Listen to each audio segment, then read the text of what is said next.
Welcome to Antiques at Midnight. Tonight we're going to talk about the Grand Tour.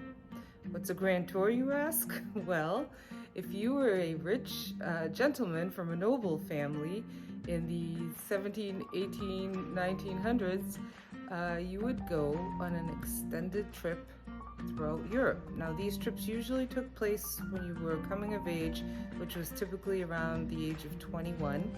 And a typical trip would start in England, then you would go to Paris, spend some time in France, and then of course the high point of the whole thing was Italy. So you would end up in Italy, Venice, Rome, all the places where you could study architecture and art and sculpture and all these wonderful classical things that originated from there. Some people who were really well off and a little more adventurous would continue on to Greece, and then kind of make the loop back around, go to Switzerland through more German-speaking places, and then back to England. And if you were from the United States, back to the United States. So this was a typical trip taken by gentlemen, again around that age, coming of age.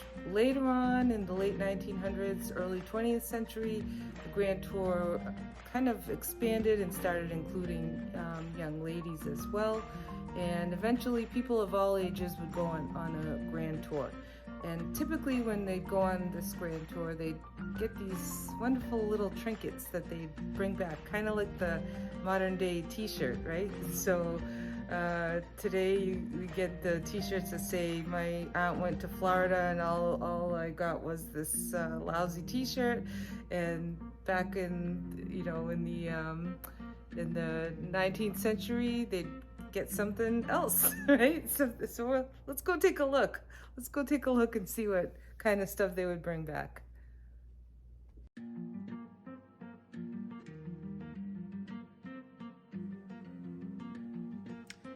Now, when people went on their grand tours, they would bring back home all sorts of wonderful things. They could get silk or lace or jewelry, artwork, all kinds of beautiful things. Today we're just going to show three things that are really geared towards the tourist market. So these were things that were made specifically for tourists, stuff like we would see in like the Disney store today, right? You'd find little magnets and little trinket boxes or things like that.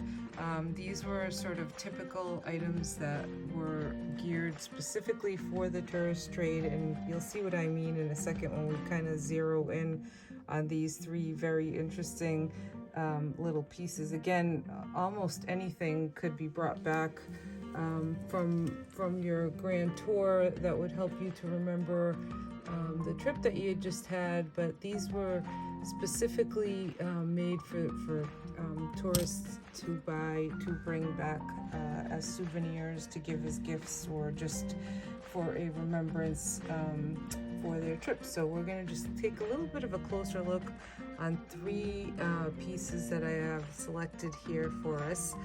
The first one is a pocket watch holder. So this little chair right here, it is made out of, as you can see, a shell in marble, brass, and then right up here is a hand-painted little scene under glass. It's a famous building. I don't really know which one because I didn't look at it that closely, but obviously it would be some sort of landmark building in whatever city you were in. I think these are from France, the basket and the little pocket watch holder from France.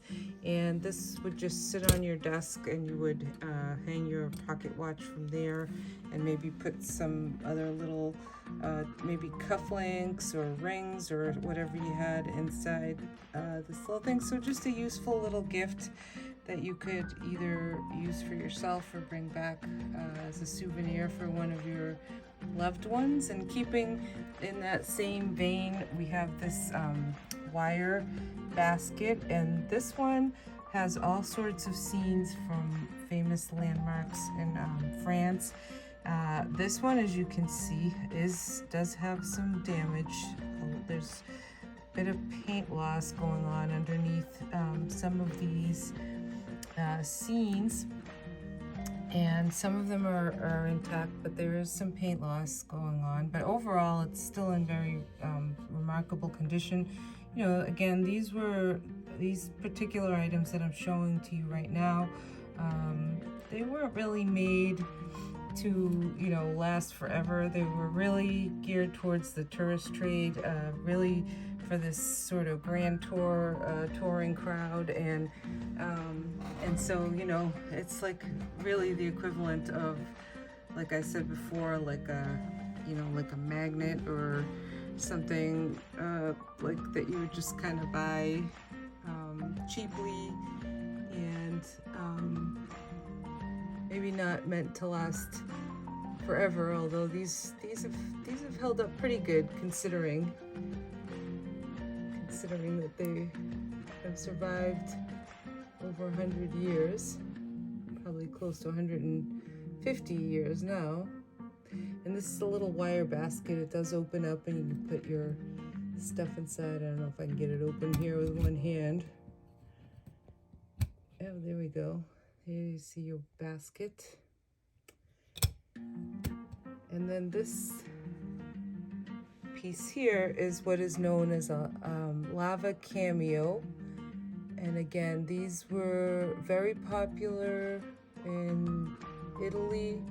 And of course, right, we have regular cameos and then we have lava cameos. We'll do a whole show on cameos at some point. But these, again, these were made specifically for the tourist market, the Grand Tour touring market.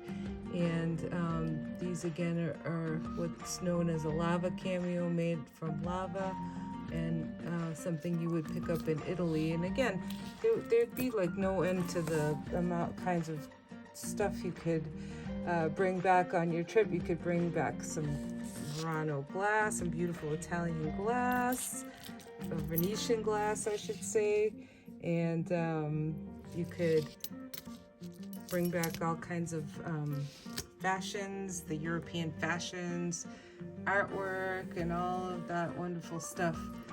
But here are 3 examples of things that were specifically made for the tourist market.